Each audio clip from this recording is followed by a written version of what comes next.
One dimension.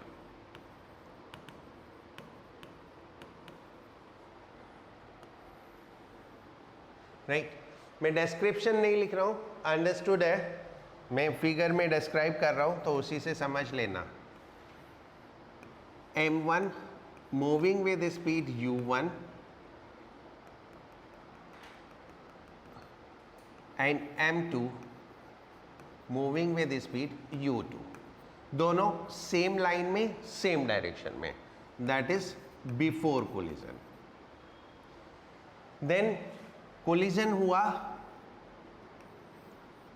m1 m2, right, the velocity v1 and v2, वो direction जो भी होगी वो फॉर्मूले से आ जाएगी, right. But initially what we consider both are moving in the same direction along the line joining their centre. और वन डायमेंशन कोलिजन में कोलिजन के बाद भी ऑब्जेक्ट सेम लाइन में मूव करते हैं, राइट। सो सबसे पहले by conservation of momentum, collision elastic हो या इनइलास्टिक हो, मोमेंटम तो हमेशा कंजर्व होता है by conservation of momentum. m1 u1 plus m2 u2 is equal to m1 v1 plus m2 v2। इसमें m1 वाले सारे एक साइड कर दो तो ये हो गया u1 माइनस वी1, और m2 वाले सारे एक साइड कर दो, ये हो गया v2 minus u2, right.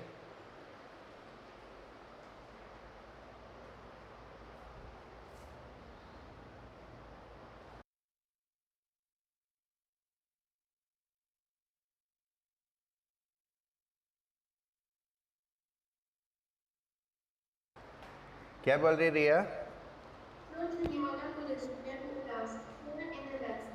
Elastic, okay, इतना ठीक हो गया। This is one. Then by energy conservation, क्योंकि इलास्टिक कोलिजन है तो काइनेटिक एनर्जी कंजर्व होती है। So by kinetic energy conservation, half m1 u1 square plus half m2 u2 square is equal to half m1 v1 square plus half m2 v2 square. Half सारे cancel, m1 वाले एक side कर दो तो m1 u1 square minus v1 square, m2 वाले दूसरी side तो m2 v2 square minus u2 square, right. अब इसमें a माइनस बी स्क्वायर का फॉर्मूला लगा दो, a square minus B square, तो क्या हो गया m1 u1 minus v1 into u1 plus v1 is equal to m2 v2 minus u2 into v2 plus u2, right. Now हमारे पास ये दो इक्वेशन आ गई, कौन कौन सी? एक ये और एक ये। इन दोनों में देखो जरा कुछ सिमिलैरिटी है, ये इसके बराबर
अब एक बार जो भी नोट करना है वो कर लो। ये हमारे दो फॉर्मूले हैं। Now we work on some special cases.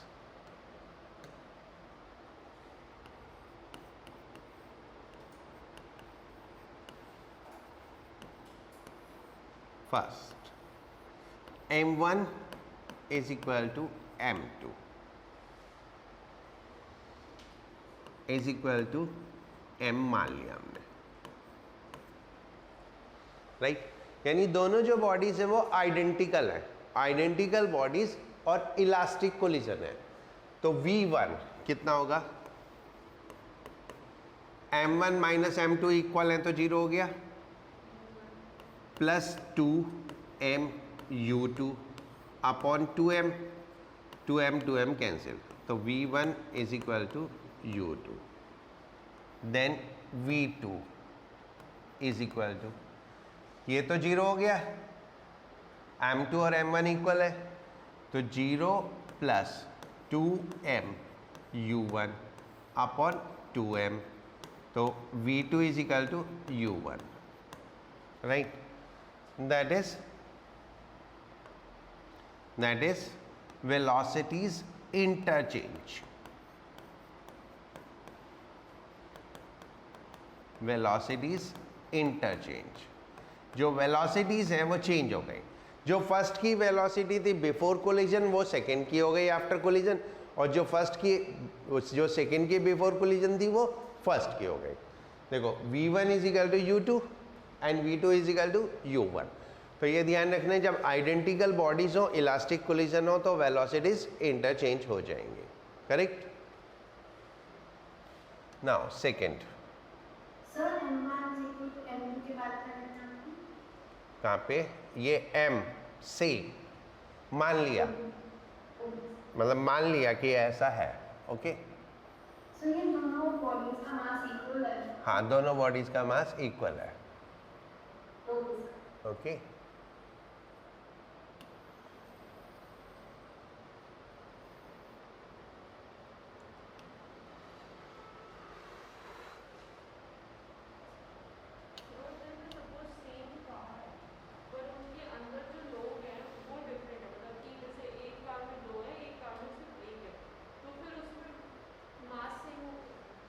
नहीं, टोटल मास सेम होना चाहिए, चाहे जो भी हो, ठीक है। Now second case, m1 is greater than m2, m1 is greater than m2 and u2 is equal to 0, ठीक है। एक हैवी मास है, एक लाइट मास है, और जो लाइट मास है वो 0 स्पीड पे। तो सोच लो, एक बिल्ली और एक चूहा, ठीक है, राइट। तो सोचो, बिल्ली जब चूहे की तरफ भागेगी तो चूहा उससे डबल स्पीड से भागेगा, और बिल्ली तो अपनी स्पीड से भागती रहेगी। तो वही होना है, v1 is equal to u1 and v2 is equal to 2u1, right. तो ये वैल्यूज डालते हैं इसमें, कैसे डालेंगे, देखो v1 is equal to, m2 बहुत छोटा है तो उसको नेग्लेक्ट कर दो, राइट। तो ये नेग्लेक्ट हो गया, ये नेग्लेक्ट हो गया, तो बच गया क्या, m1 u1 upon m1, so v1 is equal to u1, right. यानी जो हैवी मास जिस स्पीड से चल रहा था उसी स्पीड से चलता रहेगा, okay. And what about the second, इस फॉर्मूले को भी यहीं ले आते हैं,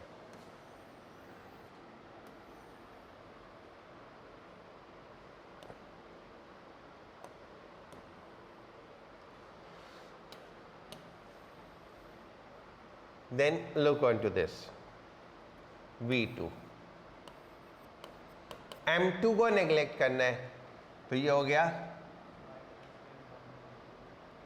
माइनस u2 तो 0 है, तो 0 हो गया, plus 2m1 u1 upon m1, तो v2 is equal to 2u1, right. यानी जो लाइटर मास है उसकी स्पीड वो जो हैवी मास है उसकी स्पीड से डबल स्पीड से भागेगा। और ये अप्रोक्सीमेशंस है, एग्जैक्ट नहीं है, अप्रोक्सीमेशंस है, ठीक है। नाउ थर्ड केस इसका उल्टा,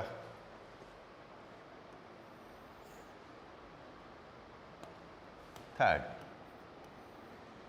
m1 less than m2 and u2 is equal to 0। Like एक हैवी मास एक लाइट मास, जो हैवी है वो 0 है। तो जैसे अगर हम एक कोई बॉल एक वॉल पे फेंक रहे हैं, एक बॉल थ्रो की एक वॉल पे, तो बॉल लाइट मास हो गया, वॉल स्टेशनरी हो गया। तो इस केस में क्या होगा, बॉल तो स्टेशनरी रह जाएगा एंड बॉल वापस आ जाएगी, ठीक है। तो now v1 is equal to how much, कितना होगा, v1 is equal to m1 neglect करना है, माइनस m2 u1 और u2 तो 0 है, upon m2। So v1 is equal to minus u1, यानी it will come back with the same speed, वापस rebound कर जाएगी सेम स्पीड से, correct. And then v2 is equal to, देखो u2 0 है तो 0 हो गया, और m1 भी 0 है, m1 भी नेग्लेक्टेड है, तो कितना आ गया 0 प्लस 0, तो v2 इज इक्वल टू 0। यानी the heavy object will remain stationary while the light object will rebound back। तो ये 3 स्पेशल केसेस है, collision in 2 dimension. First, apply conservation of momentum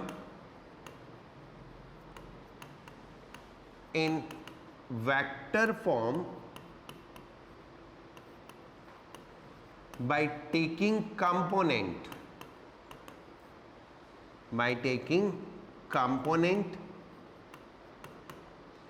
क्या करेंगे, 2 कंपोनेंट ले लेंगे, एक एक्स एक्सिस में एक वाई एक्सिस में। तो कंपोनेंट लेके मोमेंटम कंजर्वेशन लेके अप्लाई करेंगे। Second, apply conservation of kinetic energy if collision is elastic. अगर कोलिजन इलास्टिक है तो कंजर्वेशन ऑफ काइनेटिक एनर्जी भी अप्लाई कर सकते हो, राइट। और अगर कोलिजन इलास्टिक नहीं है तो ये अप्लाई नहीं कर सकते, राइट। अगर क्वेश्चन में ये नहीं दिया है कोलिजन इलास्टिक है या इन इलास्टिक है, तो आप उसे हमेशा इन इलास्टिक लोगे। By default collision is in elastic, elastic होगा तो स्पेसिफाइड होगा, राइट। अभी मैं एक क्वेश्चन सॉल्व करके दिखा रहा हूं कैसे सॉल्व करते हैं। पहले क्वेश्चन नोट करो।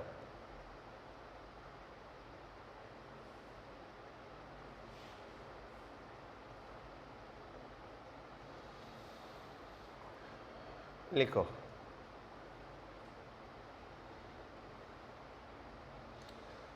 a ball moving with speed 9 meter per second, a ball moving with speed 9 meter per second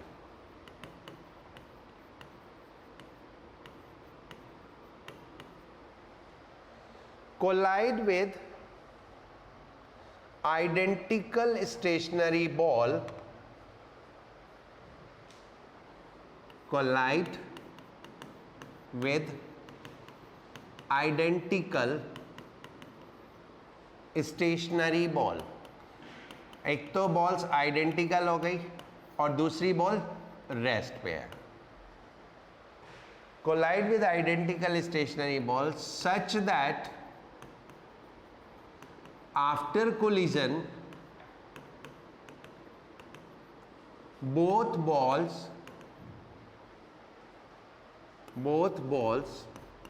move at 30 degree from initial direction of motion.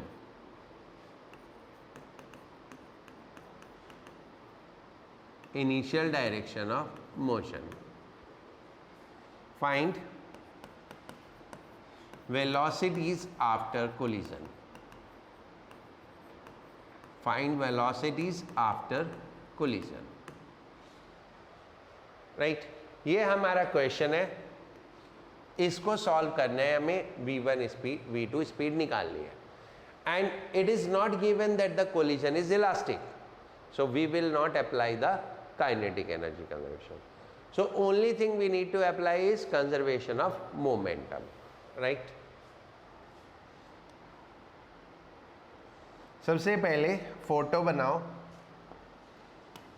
ये mass m 9 metre per second इस line में move कर रही है.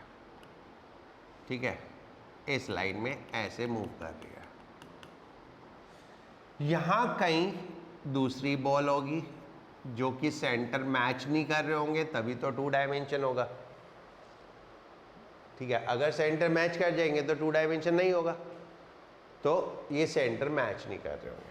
अब इसके बाद ये है 0 मीटर पर सेकेंड में. इसके बाद कोलिजन हुआ and this was the initial direction of motion. ये इनिशियल डायरेक्शन ऑफ मोशन है जिसको हम एक्स एक्सिस ले लेते हैं. देन एक बॉल इधर गई v1 स्पीड से और एक बॉल इधर गई v2 स्पीड से एंड दोनों के एंगल कितने हैं? 30 degree 30 degree. Right,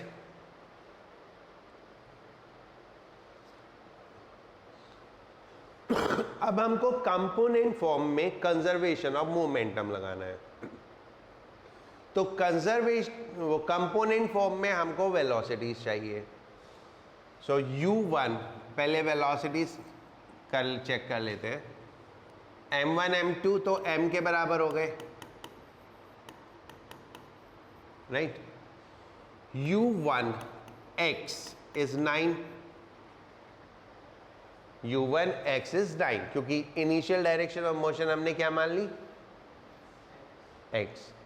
right, u1 x is 9. y is equal to 0 क्योंकि when something is along x axis तो उसका y कंपोनेंट तो होगा नहीं. Right, now v1x is equal to v1 cos 30, जिसके साथ एंगल होता है वो cos कंपोनेंट होता है.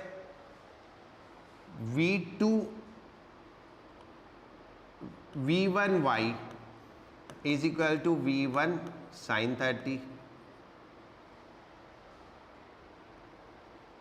Right, v2x is v2 cos 30 and v2y is equal to minus v1 sin 30. y minus क्योंकि इसको अगर मैं क्वाड्रेंट सिस्टम में लूँ तो ये 4th क्वाड्रेंट हो गया. तो 4th क्वाड्रेंट में x पॉजिटिव y नेगेटिव. पहले तो बोलो इतना समझ में आया या नहीं?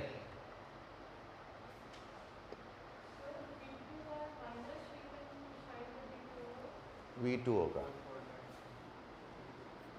ठीक है, इतना समझ में आया सबको?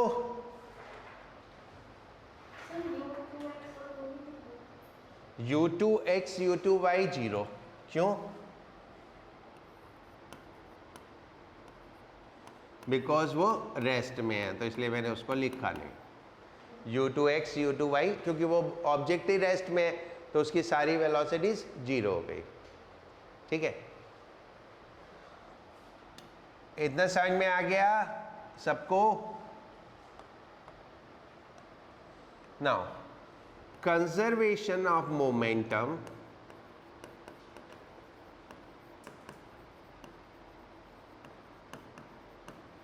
अलोंग एक्स एक्सिस, क्योंकि कंपोनेंट फॉर्म में करना है हमें. तो that is m1 u1x plus m2 u2x is equal to m1 v1x plus m2 v2x। ठीक है, अब ये वैल्यूज डाल दो।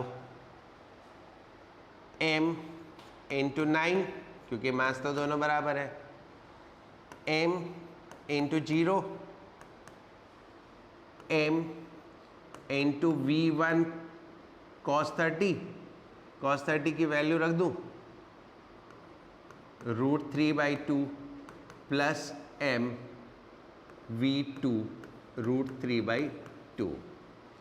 m सारे कैंसिल,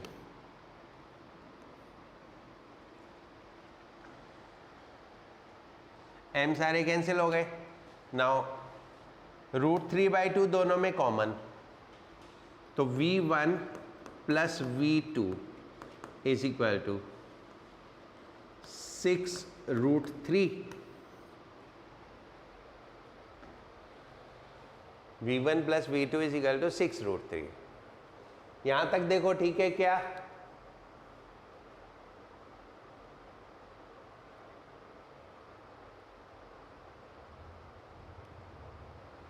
हाँ बच्चों,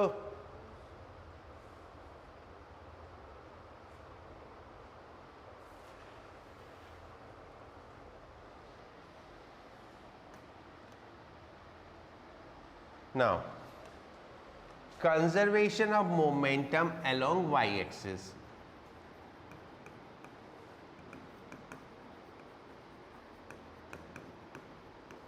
Along y-axis. So m1 u1y plus m2 u2y, m1 v1y plus m2 v2y।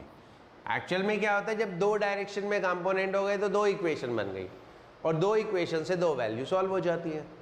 तो इसलिए हमें खाली मोमेंटम कंजर्वेशन से प्रॉब्लम सॉल्व हो जाती है, राइट। काइनेटिक एनर्जी कंजर्वेशन नहीं भी लगाए तो भी हो जाएगी। m1 is m into 0 plus m into 0, क्योंकि y एक्सिस के अलोंग u1 भी 0 है, u2 भी 0 है। m v1y is v sin 30, v sin 30 कितना हो गया v/2, v1/2 plus m v ये हो गया माइनस v2/2। इसको सॉल्व करेंगे तो v1 is equal to v2,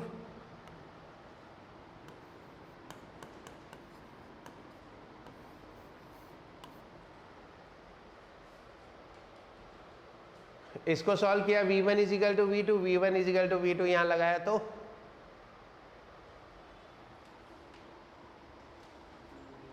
ठीक है, v1 is equal to v2, तो ये कितना हो गया 2v1 इज इक्वल टू 6√3, तो v1 इज इक्वल टू 3√3।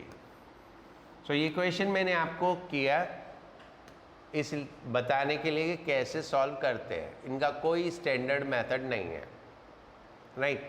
आपको बेसिक्स से सॉल्व करनी पड़ती है प्रॉब्लम।